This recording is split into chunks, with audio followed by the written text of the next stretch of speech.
Episode number 50.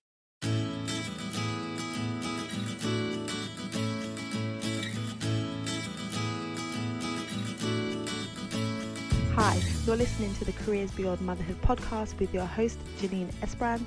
I'm here to help working mums like you to thrive in your careers and in motherhood.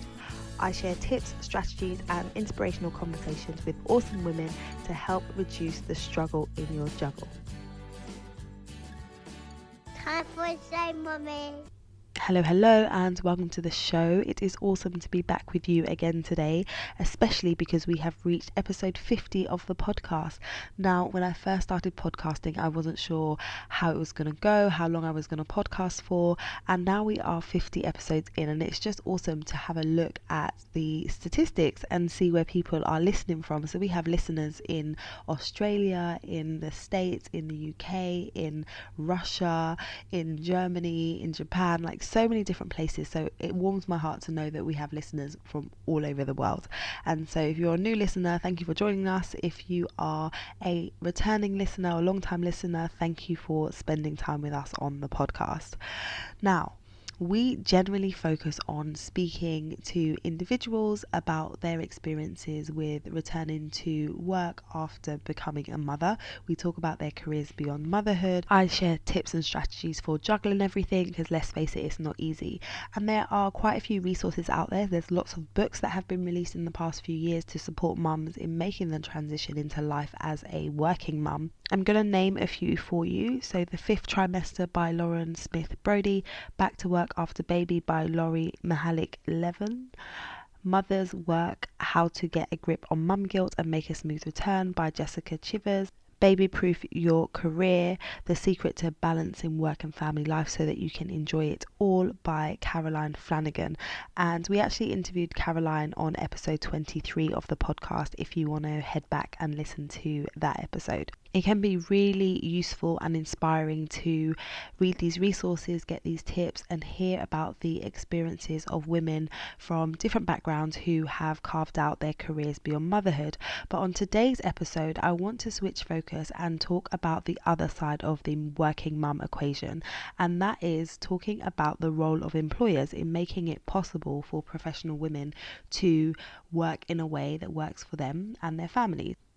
With the gender pay gap and gender equality being such hot topics, and rightly so, a lot more organisations are being intentional and thinking about the ways in which they can support their female talent pipeline.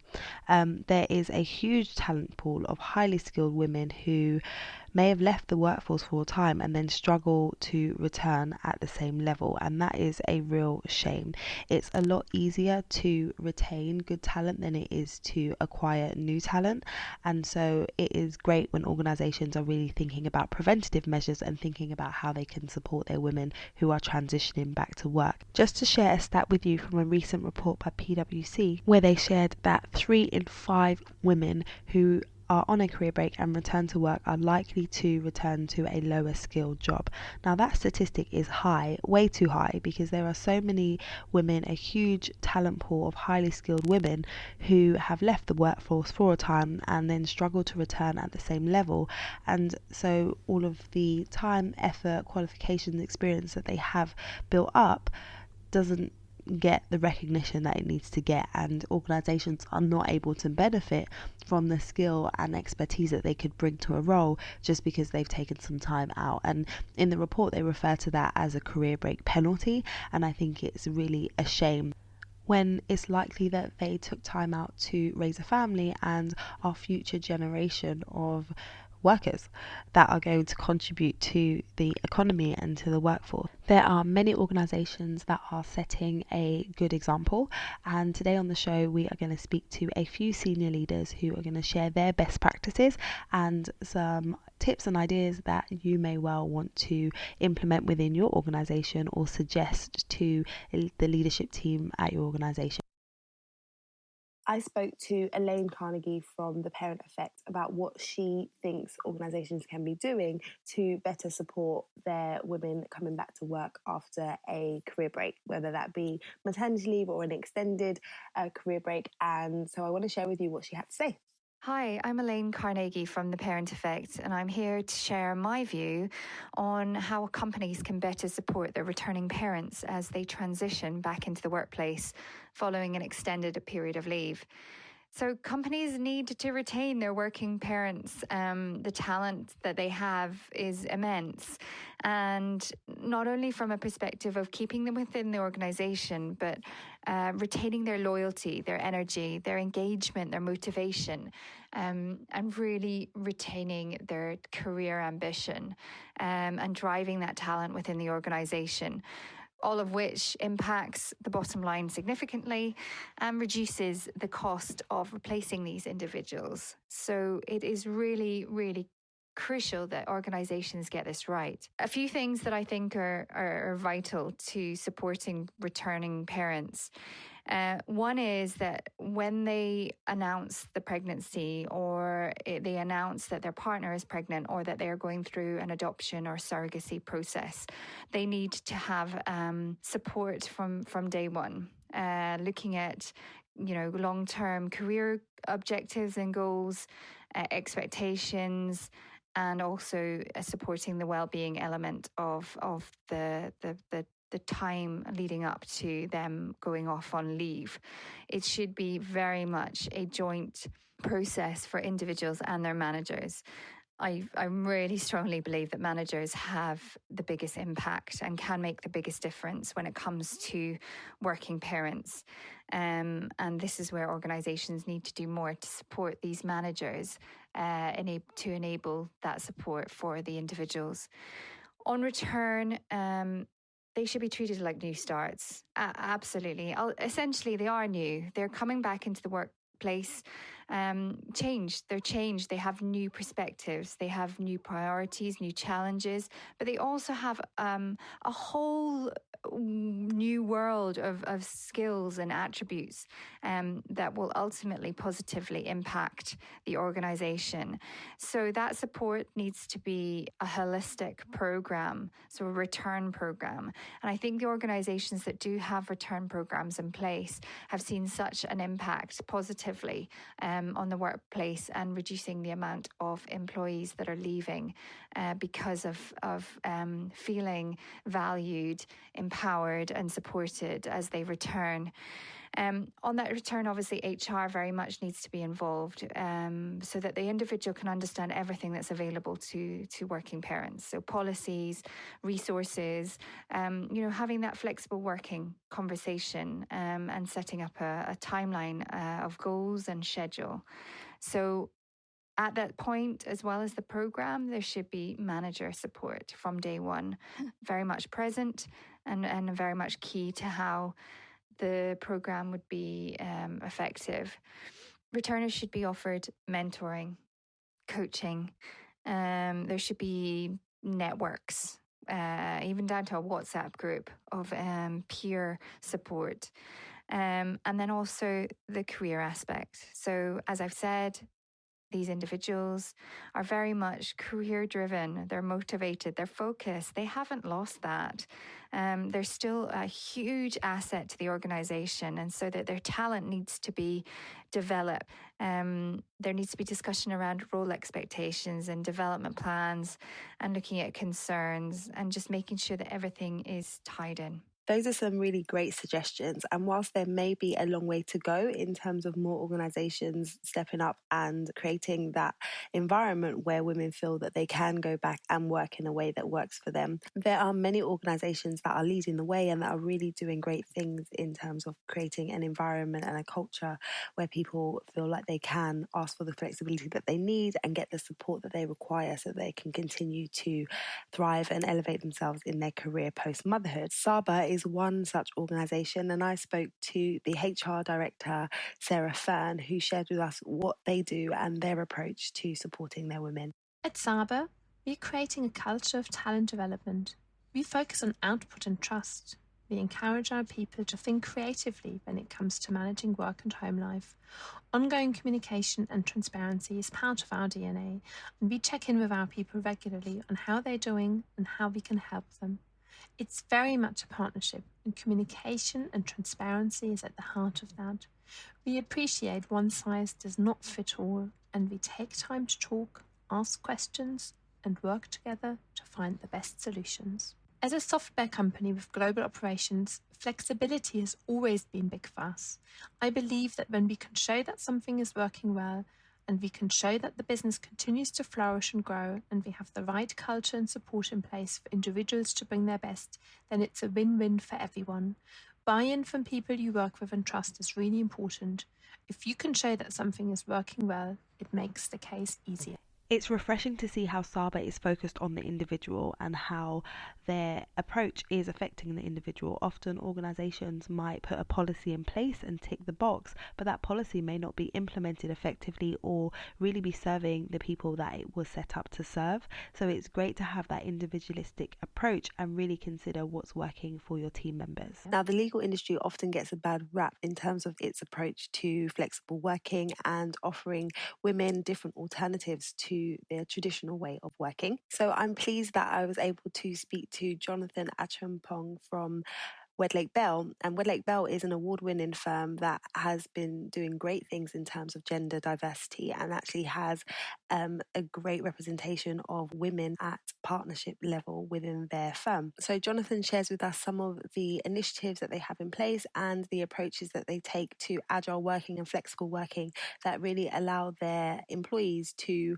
work in a way that works for them but still deliver excellent results for their clients. So let's hear from Jonathan. There are, I guess, a number of things we try to do to support employees returning to work after a career break. One thing we recognise is that flexible working can be an extremely helpful way to help employees because, we all have lives outside of the office, and trying to juggle commitments at home and at work can sometimes be a challenge. So having the ability to start and finish work at more flexible times and to work from home, those things can be very helpful and, in fact, sometimes invaluable. Another thing we try to support employees with is agile working. By that, I mean we encourage employees to work where, when, and how they choose. It's not necessarily about being in the office for the sake of being in the office.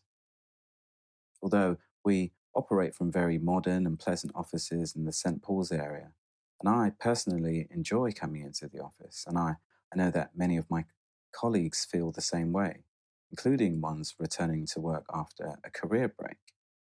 But whether you're in the office or in another location, the important thing is doing the things you need to get done, delivering the requisite levels of service to our clients. And thankfully, we have the infrastructure and legal tech that enables us to do this in an agile way. Another thing we recognize is that when the need or desire has arisen to take a career break, it's important for people to have the necessary amount of time out of the office and to return to work at the right pace and at the right time. So we have things in place like enhanced maternity pay, enhanced shared parental pay. We encourage employees and partners to utilize keeping in touch days. We try to keep the door open for team members to attend social or corporate events or simply just to pop in and say hi. And especially after mothers have had children, fathers have had children, having them pop into the office with their little one is great. Shout out to my colleague Jade, who popped in with her little son earlier today. It was great to see them both. In terms of how easy was it for us to introduce this support, well, I would say some things have been driven by legislative changes. Some things have been facilitated by technological advances. But generally speaking, the support mechanisms we have in place have developed and evolved organically over time, normally in response to the needs of our employees and partners. So certainly in relation to the topic of people returning to work after career breaks, and in particular mothers returning to work after having children, I think we're on the right track. As always, though, there's no time for complacency, and we're not perfect, so there's always more that can be done.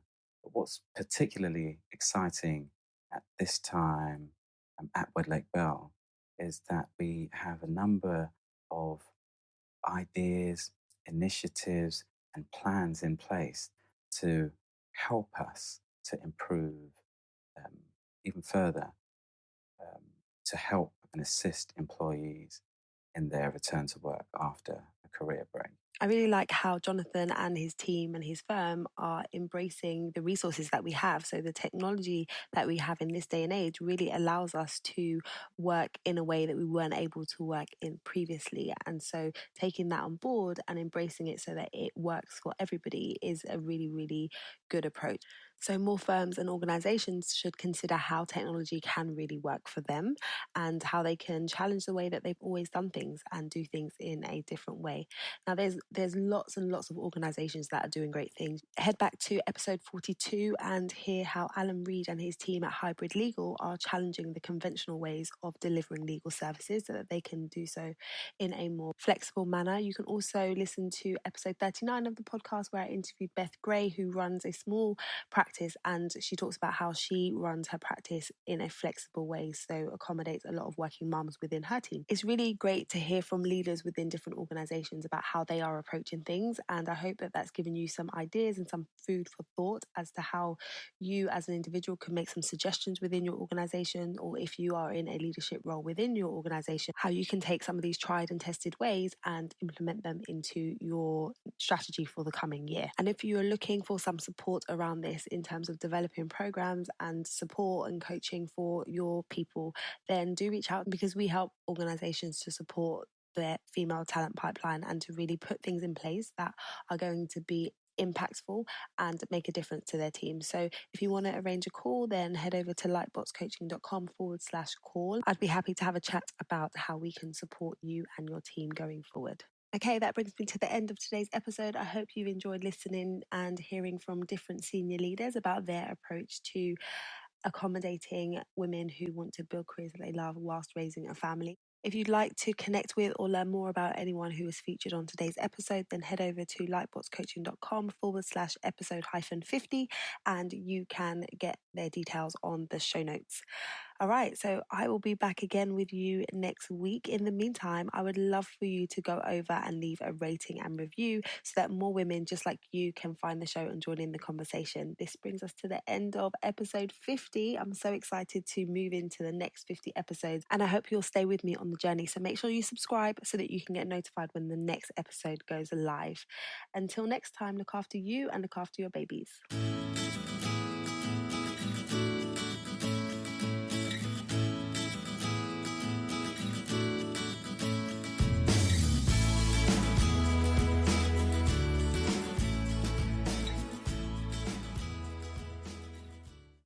This podcast features music from Ben Sound.